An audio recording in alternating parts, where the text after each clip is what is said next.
Korintus pasal 6 ayat yang ke-17.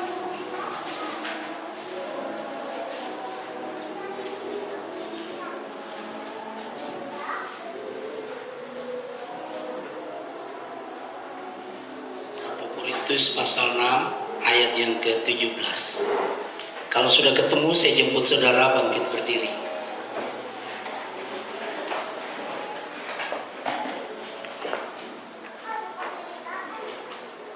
Sudah ketemu, mari kita baca sama-sama hitungan ketiga. 1, 2, 3. Tetapi siapa yang mengikatkan dirinya pada Tuhan, dia menjadi satu roh dengan Dia. Amin. Silakan duduk. Baik, kita berdoa sebentar. Bapa di surga, kami bersyukur sebab firman berkata, manusia hidup bukan dari roti saja, tapi dari setiap firman yang keluar dari mulut-Mu ya Tuhan. Kami bersyukur ya Tuhan, bahwa hanya oleh firman-Mu kami kuat. Hanya oleh firman-Mu kami mengerti kehendak-Mu. Hanya oleh firman-Mu Tuhan kami memiliki iman. Iman yang membawa kami kepada kehidupan yang lebih baik dan lebih baik. Iman yang membawa kami kepada kesempurnaan dalam Kristus Yesus. Bapa, Engkau buka hati kami semua, jika kami dapat mengerti kehendak-Mu. Engkau yang membuka pikiran kami untuk mengerti firman-Mu. Engkau yang membuka hati kami untuk menerima firman-Mu, seperti Engkau membuka hati Lydia dari Tiatira, sehingga ia menerima apa yang dikatakan oleh Paulus. Kami bersyukur kepadamu ya Tuhan. Berfirmanlah perantaraan Roh Kudus-Mu melalui hamba-Mu ini, untuk memberkati umat-Mu, untuk memulihkan umat-Mu, untuk menyembuhkan umat-Mu. Yang sakit Engkau sembuhkan, yang sedih Engkau hibur Tuhan. Dalam nama Yesus Kristus, yang punya beban berat Engkau angkat. Terima kasih ya Tuhan. Kami bersyukur bahwa hanya ada di dalam Engkau Tuhan ada kehidupan. Hanya dekat padamu ya Allah, ada ketenangan, ada sukacita, ada damai sejahtera. Berfirman bagi kami dalam nama Yesus Kristus. Aku menawan dan menaklukkan setiap pikiran kepada Kristus di dalam nama Yesus Kristus. Amin. Baik, mungkin ada yang belum kenal dengan saya. Nama saya yang lengkap adalah Anthony Lambert Palapesi. Saya lahir di Ambon pada tanggal 17 Maret 1968. Singkat cerita, saya besar, saya merantau di Kalimantan, dan saya menikah di Kalimantan dengan orang dari Malaysia. Istri saya berasal dari Malaysia, kota Kinabalu, dan kami married di kota Banjarmasin tanggal 25 Desember 1991. Tanggal 25 Desember 1921, dan sekarang saya tinggal di kota Samarinda. Saya dikaruniai 3 anak. Anak yang pertama sekarang sedang penelitian, dan kalau Tuhan berkehendak mungkin bulan 9 dia wisuda. Anak saya yang kedua udah kelas 3 SMA, dan anak saya yang ketiga itu naik kelas 5 SD. Saya tinggal di kota Samarinda dan melayani di kota Samarinda. Saya menerima pesan di dalam kebenaran firman pada tanggal 1 November 2013, saya dan istri saya dan anak saya yang pertama dibaptis. Ya. Kemudian malamnya saya berkhotbah di depan jemaat, dan separuh dari jemaat Tuhan respon. Mereka dibaptis separuh, ya. Tanggal 2-nya langsung separuhnya dibaptis. Dan terus berkembang, berjalan. Puji Tuhan, hanya tinggal 1 orang saja yang belum dibaptis. Sebelum saya ke sini mau pergi pelayanan Jawa Timur, ada 2 orang juga yang menyerahkan diri dibaptis. Satu dari salah satu gereja denominasi. Dan kita terus bekerja bukan dengan kuat gagah saya dan saudara, tapi oleh kekuatan Tuhan. Oke, baik saudara. Alkitab mengatakan kepada saya dan saudara, barang siapa mengikat dirinya dengan Tuhan, ia menjadi satu roh dengan Tuhan. Satu roh artinya saya dan saudara menjadi satu pribadi. Seperti Alkitab berkata dalam kitab Galatia, Paulus berkata, hidupku bukan aku lagi, melainkan Kristus yang ada di dalamku.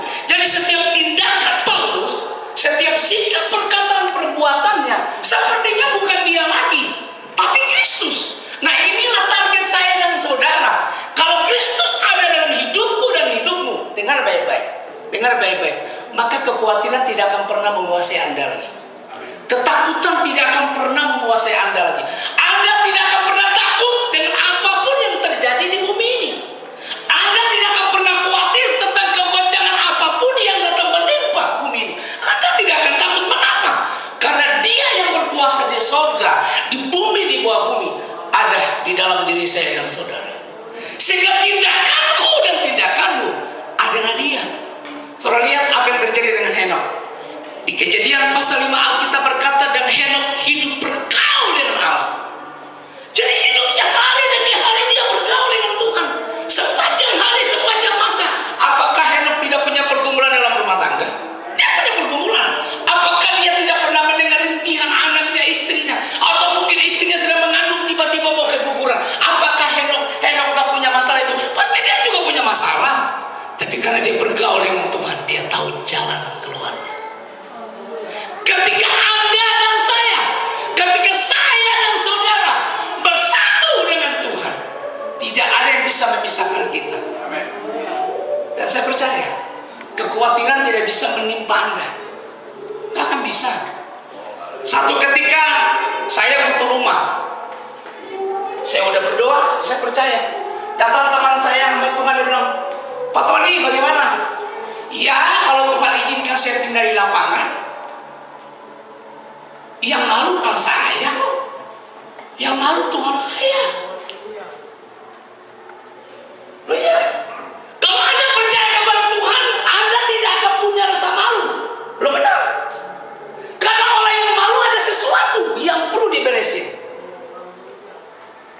Ya. Kalau saudara masih malu, berarti ada sesuatu yang perlu diberesi. Ada something wrong, ada yang salah dengan Anda. Mengapa Adam dan Hawa bersembunyi? Karena ada sesuatu yang hilang. Karena mereka malu. Apa yang membuat mereka bersembunyi? Mereka malu, mereka telanjang. Jadi ketika saya dan saudara bersatu dengan Tuhan, wow, keren. Mengapa kita masih khawatir? Mengapa? Karena kita belum menyatu dengan Tuhan. Saya kalau sudah berdoa, sudah percaya Tuhan pasti selesaikan. Saya kalau sudah serahkan sama Tuhan, percaya Tuhan pasti selesaikan. Makanya Paulus berkata begini, dan ini harus menjadi perkataan saya dan saudara juga.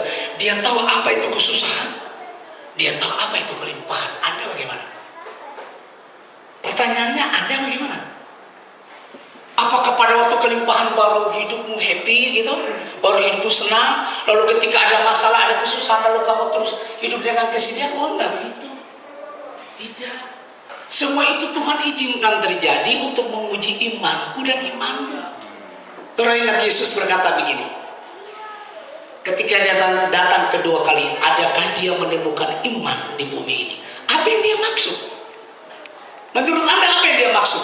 Yesus sedang mencari, adakah kehidupanku ada di dalam Anda atau tidak? Itu yang dia maksud.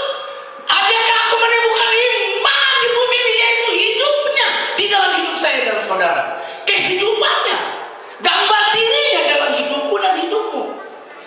Karena hanya orang yang segen dengan dia yang pertemuan di udara. Lain dari itu tidak mungkin. Makanya Alkitab berkata, Paulus bilang, mengapa Paulus ngomongin kepada jemaat di Korintus? Jemaat ini jemaat yang kaya dengan karunia, saudara. Mereka jemaat yang kaya dengan karunia. Makanya timbul blok-blok, timbul denominasi di situ, timbul blok. Karena mereka kaya dengan karunia. Tapi Paulus bilang, ketika engkau bersatu, mengikat diri dengan Tuhan, maka tidak akan ada lagi blok. Saya dan saudara satu. Kita satu di dalam Kristus. Bapa kita satu, Yesus. Tuhan kita satu, Yesus. Guru kita satu, Yesus. Pemimpin kita satu, Yesus. Kita lihat sebentar di Galatia pasal yang kedua. Galatia pasal yang kedua. Galatia pasal 2.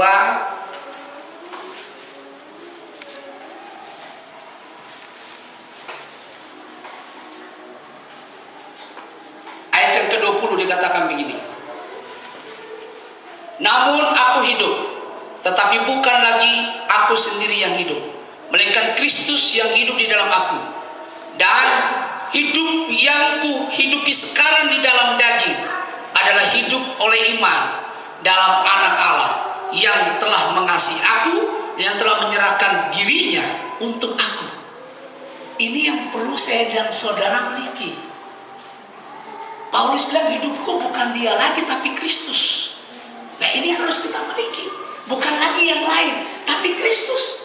Saudara bisa bayangkan kalau Tuhan sepenuhnya dalam hidupku dan hidupmu, maka kita akan bertindak seperti Yosua. Mari kita lihat sebentar Yosua. Bilangan pasal 14. Bilangan pasal 14. Ya, Bilangan 14. Ayat yang ke-6 sampai dengan ayat yang ke-10. Ini sikap hidup orang yang bergantung kepada Tuhan. Ini sikap hidup orang di mana Kristus menyatu dengan dia. Lihat perkataan Yosua, saudara perhatikan baik-baik. Ya, dan ini bisa menguji hidup saya dan saudara. Ketika menghadapi masalah, apa yang keluar dari mulutmu itu menentukan siapa Anda. Ya, ketika bahasa mulai dari firman, maka Anda bukan milik Kristus. Perhatikan baik-baik ya. Yosua pasal, Bilangan pasal 14, bukan Yosua, Bilangan 14.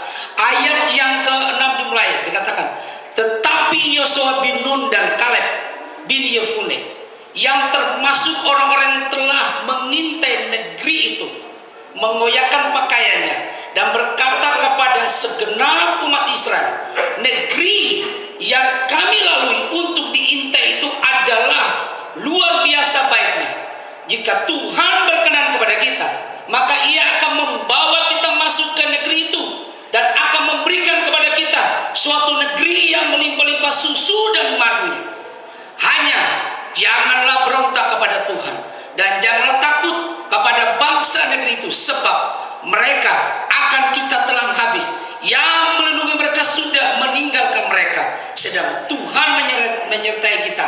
Janganlah takut kepada mereka. Lalu segenap umat itu mengancam hendak melontari kedua orang itu dengan batu.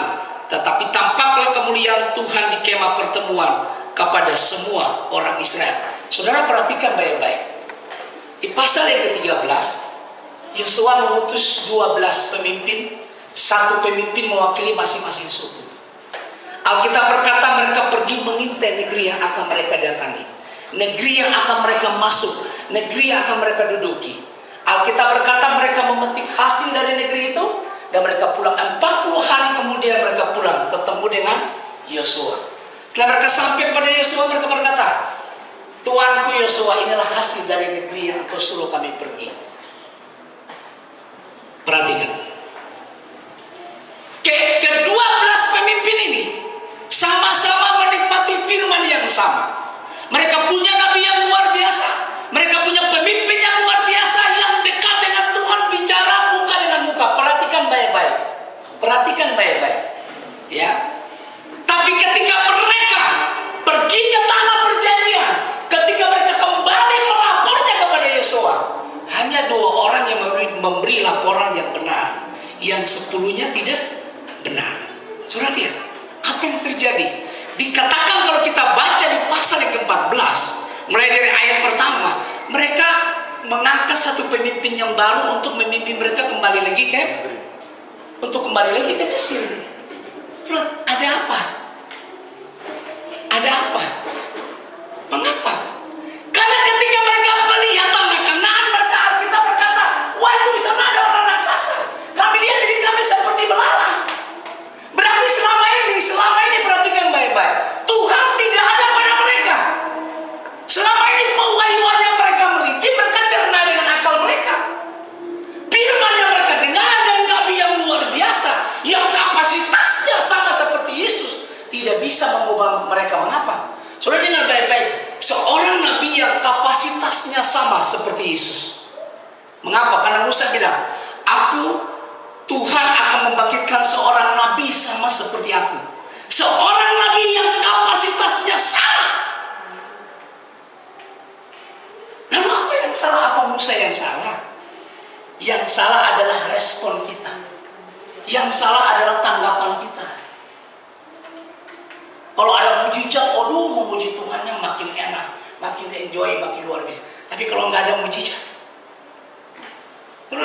kalau kita baca di Alkitab, Tuhan kasih makan orang Israel makan daging sebenarnya karena terpaksa.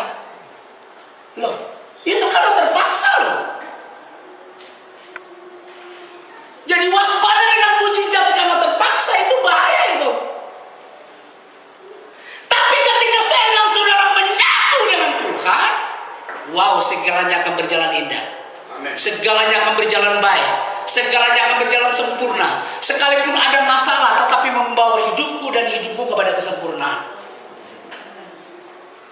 Makanya Tuhan bilang, Kaleb lain jiwanya akan kubawa masuk. Saya dan saudara harus memiliki satu pribadi yang lain, jiwa yang lain. Apa itu jiwa yang lain? Jiwa yang melekat kepada Tuhan. Apa itu jiwa yang lain? Jiwa di mana saya dan saudara mau menyatu dengan Tuhan. Istri saya kalau ngomong begini, yang butuh uang belanja, saya bilang, buka tangan kamu, terima dalam nama Tuhan Yesus, dan jangan mengeluh lagi. Amin. Udah, nggak usah banyak bacot gitu loh. Lo bumi Tuhan yang punya kok. Kalau Tuhan sudah menyatu dengan saya dan saudara, perkataanmu, apa yang saudara katakan pasti terjadi. Amin.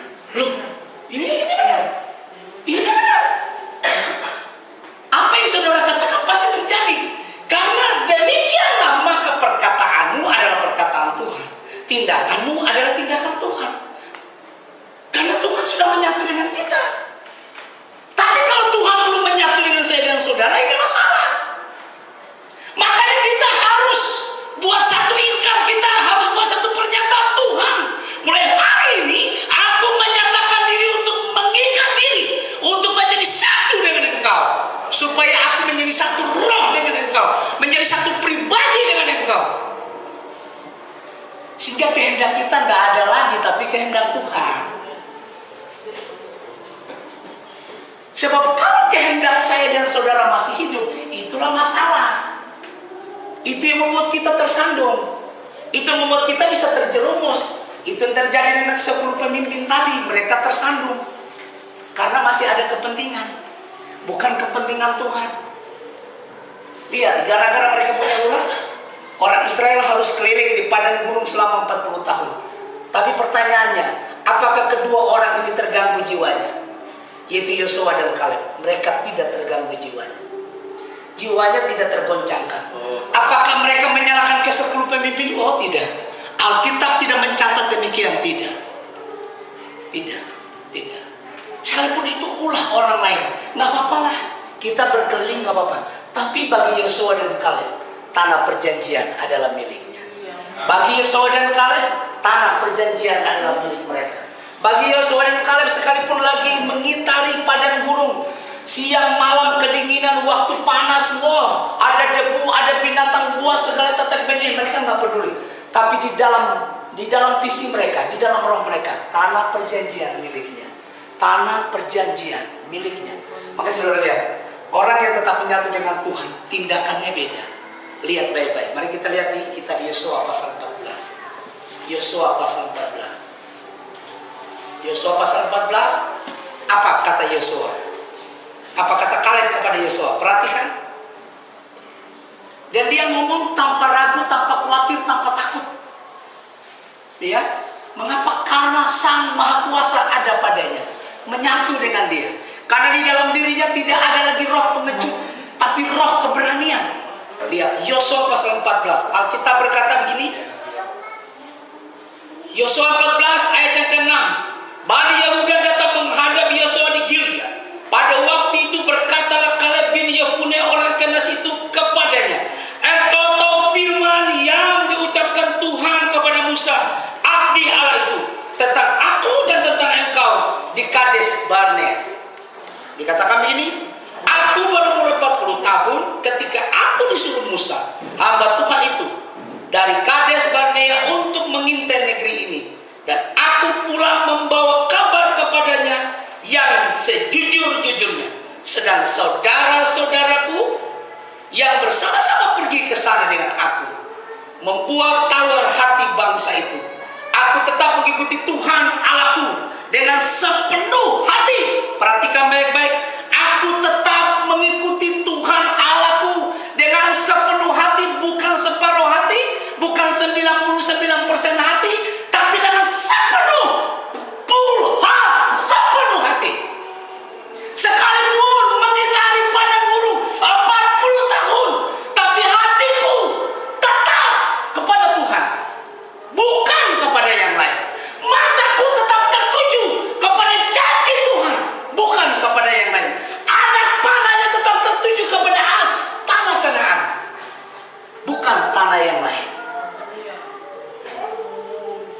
Dikatakan begini, pada waktu itu Musa bersumpah, dengar baik-baik, ketika saya dan saudara tekun mengikuti Tuhan, maka sumpah yang sama akan menjadi milikku dan milikmu. Tapi harus sepenuh hati. Nggak boleh 99,9, nggak boleh sepenuh, 100%, sepenuhnya Allah, sepenuhnya firman. Kaleb bilang pada waktu itu Musa bersumpah. Dikatakan begini, pada waktu itu Musa bersumpah, katanya, sesungguhnya tanah yang diinjak oleh telapak kakimu itu akan menjadi milikmu, anak-anakmu sampai selama-lamanya, sebab engkau tetap mengikuti Tuhan Allah, Allahku dengan sepenuh hati. Jadi sekarang sesungguhnya Tuhan telah memelihara hidupku seperti yang dijanjikannya. Kini sudah 45 tahun lamanya sejak diucapkan firman itu kepada Musa, dan selama ini orang Israel mengembara di padang gurun. Jadi sekarang telah berumur 85 tahun aku hari ini. Pada waktu itu aku masih sama kuat, sama seperti pada waktu aku disuruh Musa. Seperti kekuatanku pada waktu itu, demikianlah kekuatanku sekarang untuk berperang dan untuk keluar masuk. Oleh sebab itu, berikanlah kepadaku pegunungan yang dijanjikan Tuhan pada waktu itu, sebab engkau sendiri mendengar pada waktu itu bahwa di sana ada orang enak dengan kota-kota yang besar dan berkubu. Mungkin Tuhan menyertai aku sehingga aku menghalau mereka seperti yang difirmankan Tuhan. Lalu Yosua memberkati Kaleb bin Yefune, dan diberikannya Herbon kepadanya menjadi milik pusakanya. Itulah sebabnya Herbon menjadi milik pusaka Kaleb bin Yefune orang Kenas itu sampai sekarang ini, karena ia tetap mengikuti Tuhan Allah Israel dengan sepenuh hati. Nama Herbon dahulu ialah Kiryat Araba. Araba adalah orang-orang yang paling besar di antara orang Enak, dan amanlah negeri itu berhenti berperang. Saudara perhatikan, Kaleb memilih tempat di mana musuh yang terbesar, bukan musuh kerucut, saudara, musuh yang terbesar. Tapi perhatikan, disitulah terletak mutiara Tuhan. Situ terletaklah harta karunnya Tuhan. Dia bilang, berikan aku Hebron. Engkau tahu, Musa telah bersumpah, setiap tempat yang diinjak oleh telapak kakiku akan menjadi milikku dan keturunanku. Mengapa? Musa telah melihat bahwa ternyata Kaleb ini setia.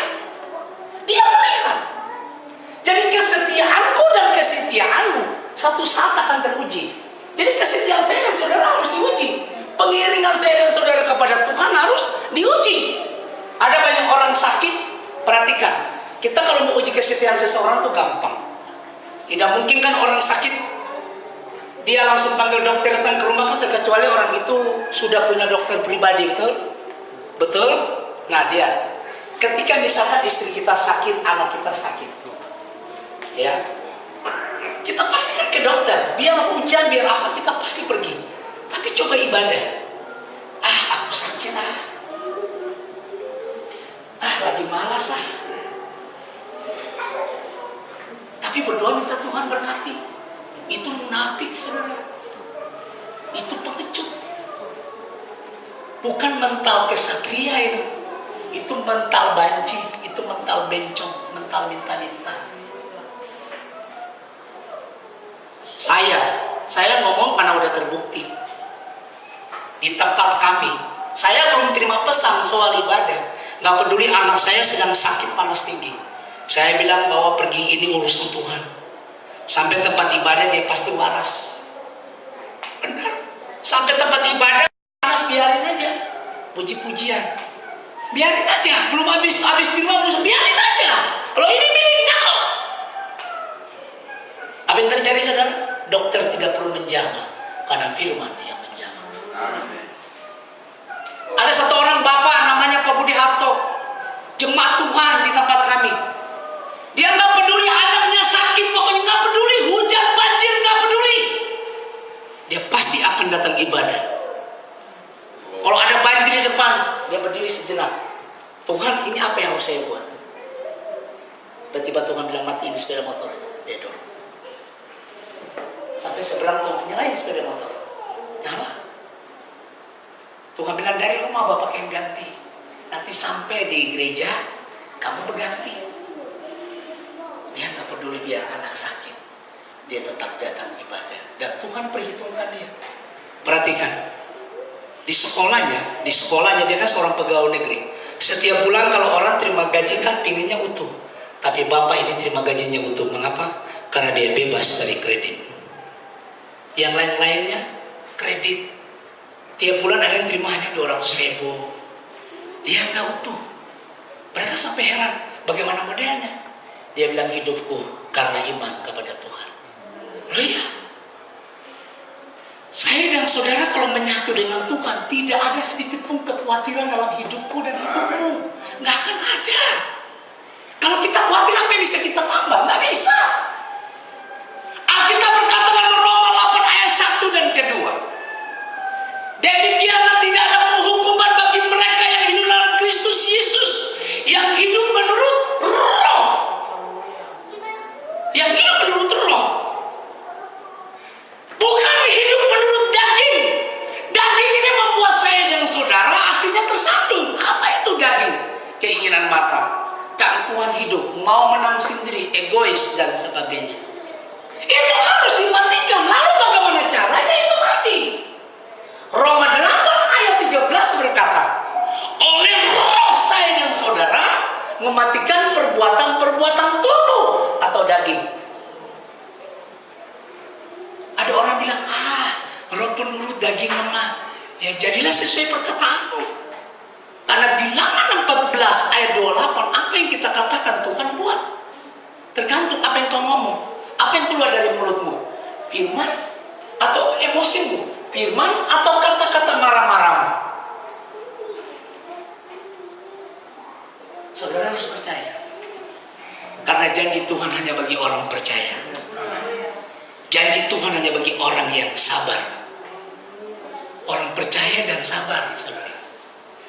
Lihat Abraham sabarkan 25 tahun. Anda belum 25 tahun kan tunggu anak. Pendeta kamu sudah berapa tahun? Belum dikasih anak. Betul. Pendeta kamu? Gembala kamu? Apakah dia nggak merindukan anak? Rindu juga. Pasti rindu dong.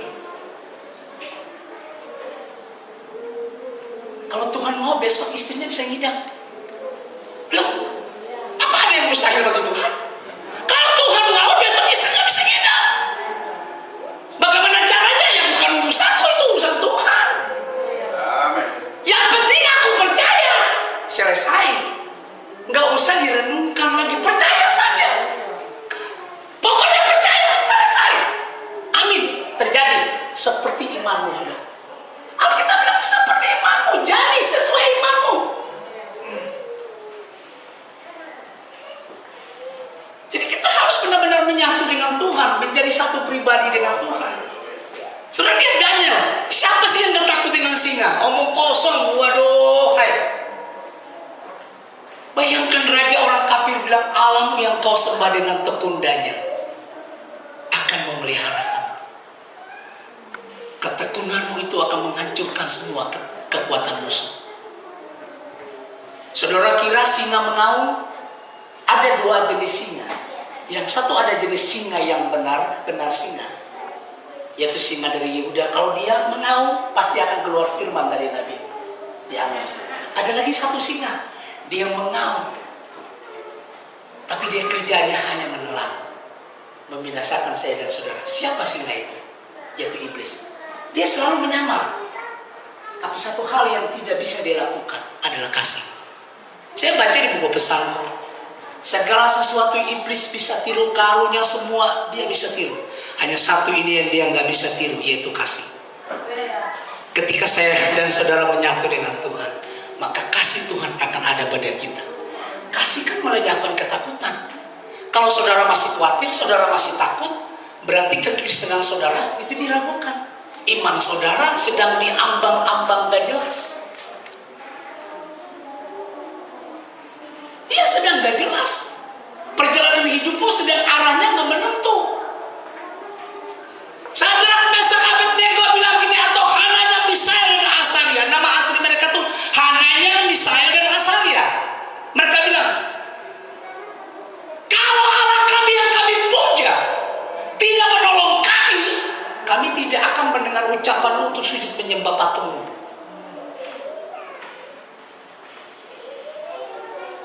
Jadi sekalipun Tuhan tidak tolong kami, kami tetap mengasihi Dia, kami tetap percaya kepadanya.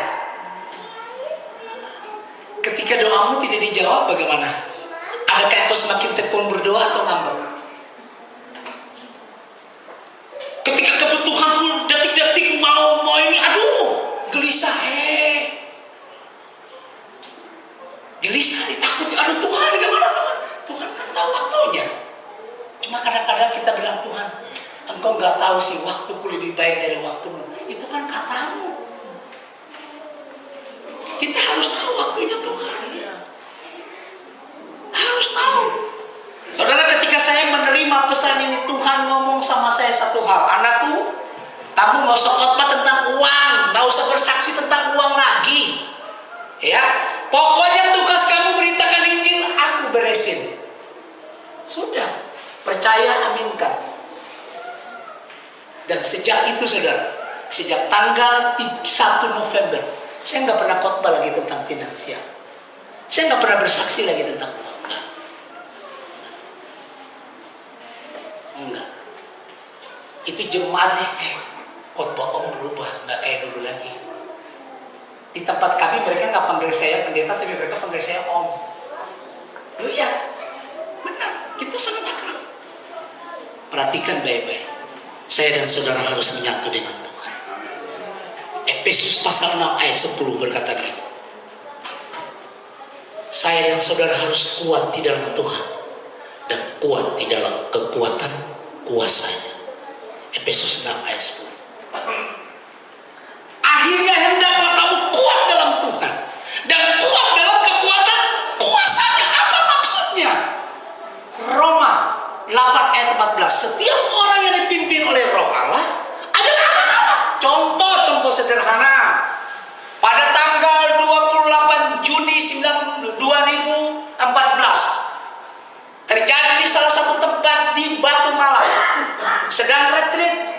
Pembicara yang pertama namanya Bapak Pendeta Martinus Sigit Purnomo apa Purwanto? Oh, Purnomo. Ya kan? Dia berkhotbah.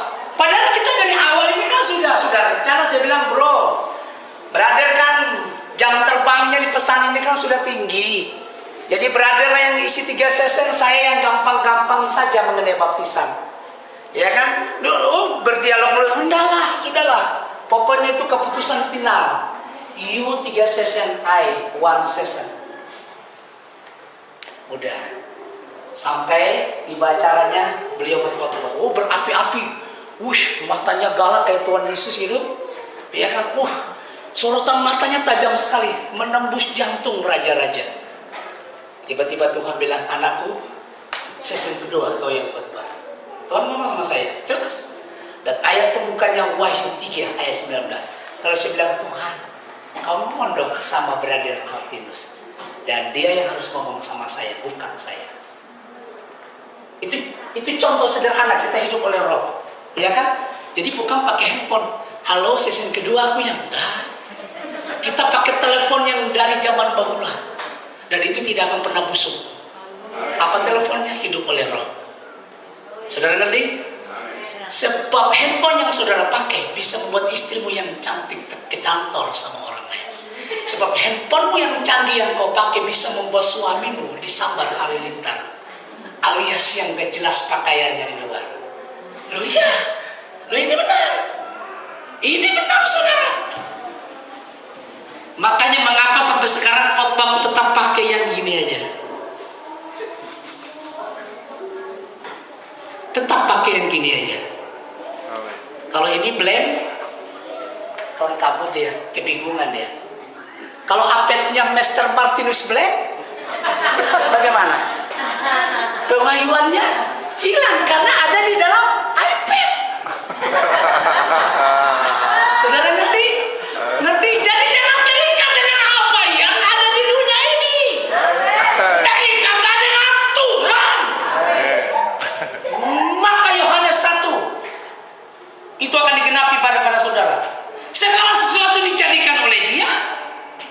tidak ada segala pun yang dijadikan oleh dia. Semuanya dijadikan oleh dia. Jadi di dalam dia seluruhnya udah ada. Oh iya. Lalu pas sesi pertama selesai, langsung dia pada, bro, sesi kedua. Oke, naik saya. Karena setiap orang yang dipimpin oleh Roh adalah anak Allah. Oh iya. Itu Tuhan mau. Sesi kedua saya berkhotbah. Saya khotbah tentang bagaimana wanita berpakaian. Saya khotbah bagaimana wanita harus rambutnya seperti apa. Saya khotbah tentang perhiasan. Saya khotbah tentang cacat kuku dan sebagainya. Oh, gempar saudara, heboh. Tapi saya bilang, pertandingan belum selesai. Oh, dalam hatiku pertandingan belum selesai. Karena pada waktu sesi keempat, benar-benar mereka KO. Karena kembali ke firman, mereka belum sama tentang baptisan yang sebenarnya. Kalau hanya celana ganti rok mah gampang lah. Iya kan? Iya kan? Ya Oma ya, gampang lah. Tapi kalau baptisan, masuk persekutuan dengan Kristus ya nanti aja dulu deh. Loh ini masih dipertimbangkan loh. Sampai hari ini, enggak apa-apa. Kalau ada benih di antara mereka, pasti ada yang dimakamkan. Kalau tahu apa yang dimakamkan, mereka akan dibaptis. Oh pasti. Kita udah lihat buktinya. Mari kita kembali. Mari saya dan saudara menyatu dengan Tuhan. Satu ketika saya menghadiri ulang tahun teman saya. Dia pendeta. Orangnya ganteng, keren. Punya kumis, punya jenggot. Saya dan Pak Martinus gak punya kumis, gak punya jenggot. Tapi dia punya. Dia bangga gitu ya kan. Dia punya jubah kebesaran. Orang Protestan bilang toha ya. Ya. Dia ibadah ucapan syukur. Dia nggak bilang buat siapa yang khotbah. Puji-pujian semua tiba-tiba. Habis puji-pujian mau firman bilang, Pak Tony kamu yang khotbah ya? Hah? Serius ini? Udah naik saya khotbah. Saya buka di Bilangan 14 ayat 28. Apa yang kita katakan itu yang Tuhan buat. Kalau tahu-taunya mereka ini kan mau persiapan untuk beli tanah untuk pembangunan gereja. Mereka sudah siapkan proposal. Kemudian saya bilang, kalau kamu bangun gereja, kamu bagi proposal, maka Tuhanmu bukan Tuhan. Maka Tuhanmu adalah manusia, karena kamu mengandalkan kepada manusia. Padahal kita bilang di Yohanes pertama, mari kita lihat sebentar Yohanes pertama. Ini hidup saya dan saudara sudah ada di dalam sini, semua kebutuhan sudah ada di dalam sini. Yohanes pasal pertama. Yohanes pasal pertama. Yohanes pasal pertama. Ya. Dikatakan ayat pertama mulai pada mulanya adalah firman, firman itu bersama-sama dengan Allah dan firman itu adalah Allah. Ia pada mulanya bersama-sama dengan Allah, segala sesuatu, ayat yang ketiga, segala sesuatu dijadikan oleh Dia, segala sesuatu, apa saja. Oke lah, orang bilang handphone itu produknya Kain, ya kan? Oke lah, orang bilang mobil itu produknya Kain, tapi ayat ini berkata segala sesuatu dijadikan oleh Dia. Dijadikan segala sesuatu. Perhatikan, segala sesuatu dijadikan oleh Dia dan tanpa Dia tidak ada sesuatu pun yang telah terjadi dari segala yang telah dijadikan. Karena segala sesuatu dijadikan oleh Dia, dan ketika saya dan saudara di dalam Dia, tetap menyatu dengan Dia. Selagi kita di bumi ini, apapun yang kita butuhkan, pertanyaannya, dia sediain enggak? Loh, kita menyatu dengan Dia. Dia tahu kebutuhan kita. Nggak peduli, oh ini kan produk Kain. Tapi firman bilang segala sesuatu dijadikan oleh Dia. Bahan bakunya dari Dia, bos. Semuanya Dia sediain. Semuanya Dia. Kerjanya Kain itu hanya merusak. Benih Kain adalah benih yang kerjanya merusak.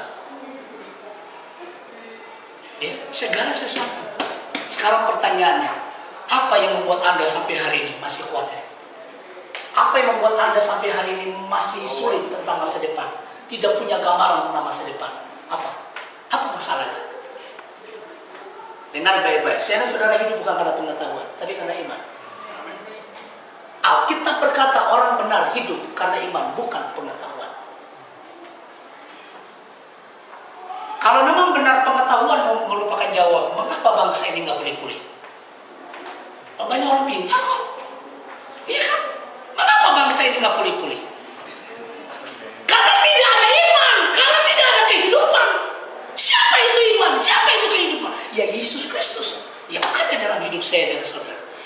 yang memberi hidup bagi saya dan saudara.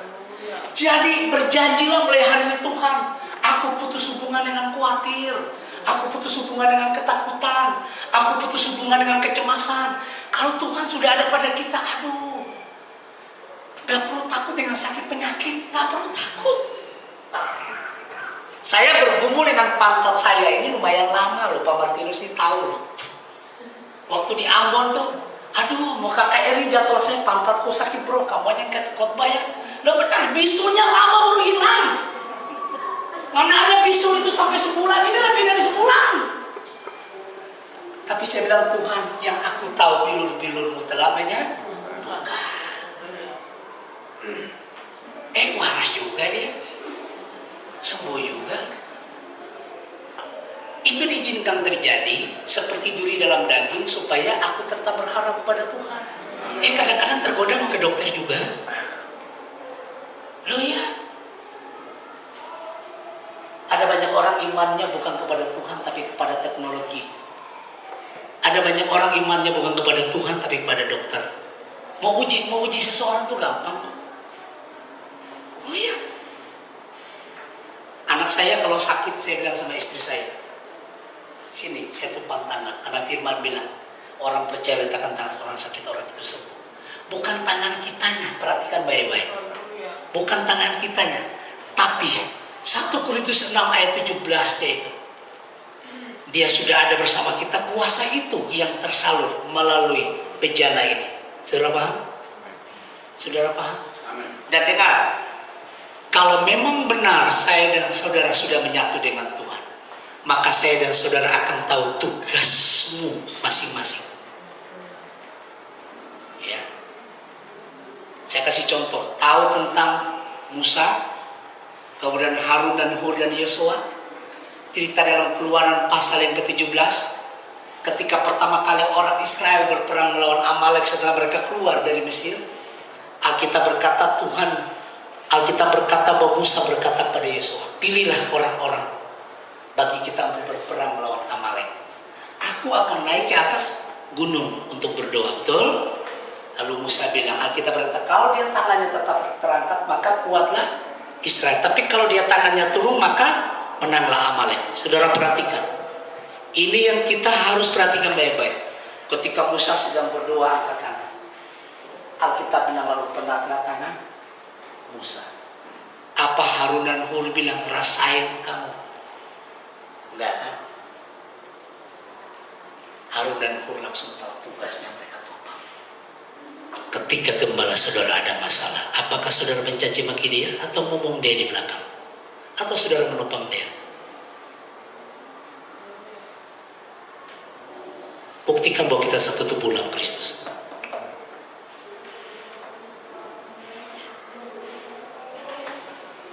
Saya berharap di antara saudara nggak ada benih kebencian sama benih permusuhan loh ya. Kalau itu ada, bertobatlah, karena kerajaan surga sudah lebih dekat dari pakaian yang kau pakai. Loh ya, jangan sampai ada kebencian di antara saudara, itu bahaya itu. Kalau tahu ada seorang raja yang benci kepada anak buahnya sampai mati, siapa namanya? Saul. Alkitab bilang, Saul dengki kepada Daud sampai hari matinya. Ini benih yang bahaya, saudara. Mengapa hari ini Tuhan menyuruh saya dan saudara menyatu dengan Tuhan? Karena di dalam Tuhan tidak ada kebencian. Di dalam Tuhan tidak ada sakit hati. Di dalam Tuhan tidak ada iri hati. Tidak ada iri hati. Supaya kita peka terhadap kebutuhan sesama kita. Hanya oleh gen Tuhan kita bisa tahu. Gen yang lain gak akan bisa menangkap. Mari kita bersatu. Pepatah dunia bilang, bersatu kita teguh, bercerai kita runtuh. Bersatu. Satu Tuhan, satu iman, satu baptisan, satu tujuan. Satu. Karena Bapakku dan Bapakmu satu. Bukan dua. Firman kita satu, Yesus Kristus. Bukan dua Yesus.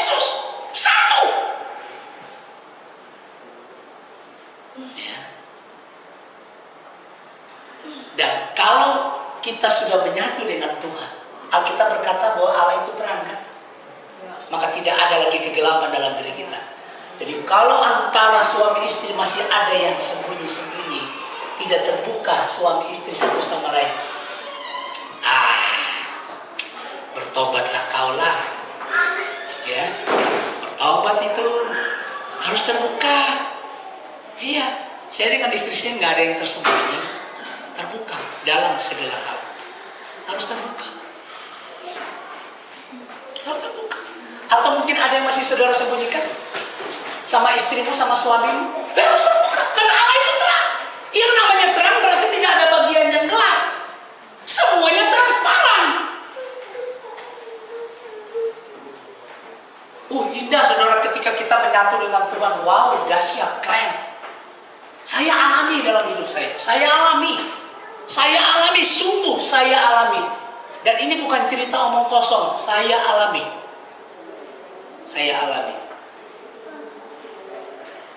Saya orang pertama menerima pesan, itu berani keluar dari denominasi itu nggak gampang, saudara.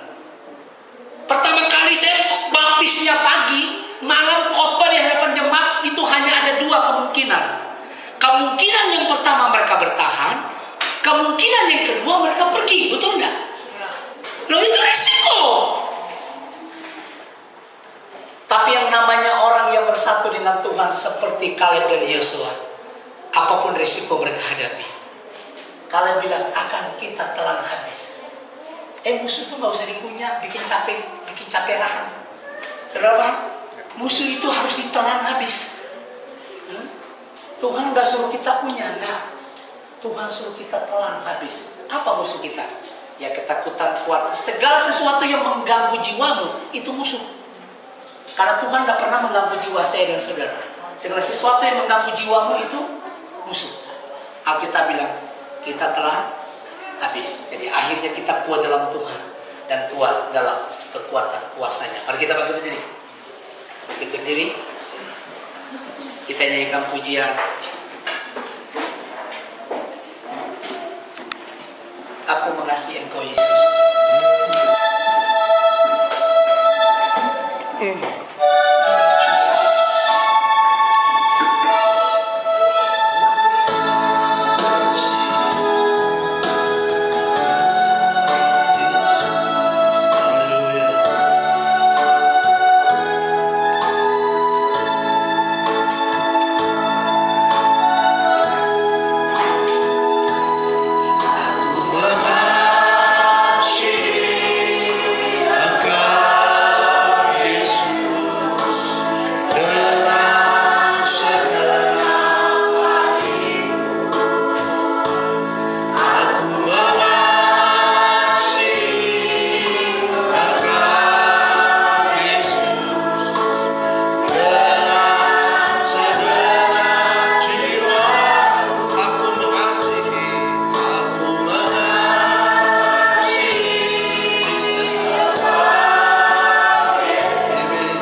Firman yang ditabur tidak akan kembali dengan sia-sia.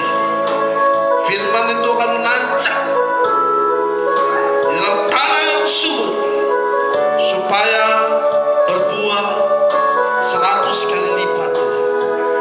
Kami rindu sesuatu terjadi dalam hidup kami, supaya ada kehidupan di dalam diri kami.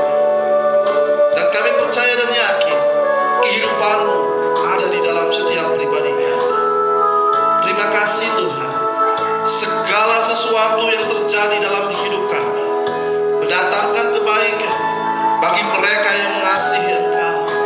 Dan kami rindu Tuhan, Engkau memproses kami supaya kami menyatu dengan Engkau, supaya kami menyatu di dalam Roh-Mu Tuhan. Terima kasih Tuhan Yesus. Hamba percaya Tuhan, proses demi proses akan kami alami supaya kami menjadi sempurna, sama seperti Engkau. Karena firman-Mu berkata, jadilah sempurna seperti Bapa-Mu di surga adalah sempurna. Demikianlah sepatutnya Tuhan, kami mau hidup sempurna. Kami mau hidup sama seperti Yesus hidup. Kami mau Tuhan, Engkau yang mengubah hidup kami, Engkau yang merubah hidup kami, sama seperti Henokh. Engkau telah mengangkat dia karena dia telah sempurna, karena dia sudah menyatu dengan Engkau. Karena itu Tuhan, biarlah hidup kami boleh menyatu dengan Engkau, menyatu dengan firman. Sebagaimana Paulus katakan, hidupku bukannya aku lagi, tetapi Kristus yang hidup di dalamku. Kami rindu itu terjadi Tuhan. Dan jika kami telah menyatu dengan Engkau Tuhan, kami menyatu dengan firman-Mu, maka segala sesuatunya Engkau akan buktikan. Karena Engkau akan membuktikan firman-Mu itu ada di dalam diri kami. Yang tidak ada menjadi ada, dan tidak ada yang mustahil bagi Engkau. Tidak ada yang mustahil bagi orang percaya, asal kami mau percaya Tuhan. Only believe, all things are possible. Terima kasih Bapa Surgawi atas firman. Kami percaya Tuhan, kami diberkati oleh firman-Mu pada saat ini, dan kami boleh mendapatkan kekuatan baru, dan kekuatan baru itu yang akan menjadikan kami tetap hidup dan kami tetap ada di dalam Engkau, karena kami adalah milik. Terima kasih Bapa. Kami mau merenungkan firman sebagaimana lagu ini, merenungkan firman-Mu siang dan malam, dan bila jadi itu dalam hidup kami, di dalam nama Tuhan Yesus Kristus kami sudah berdoa dan bersyukur di hadapan. Kita angkat lagu ini sekali lagi, merenungkan firman-Mu siang dan malam,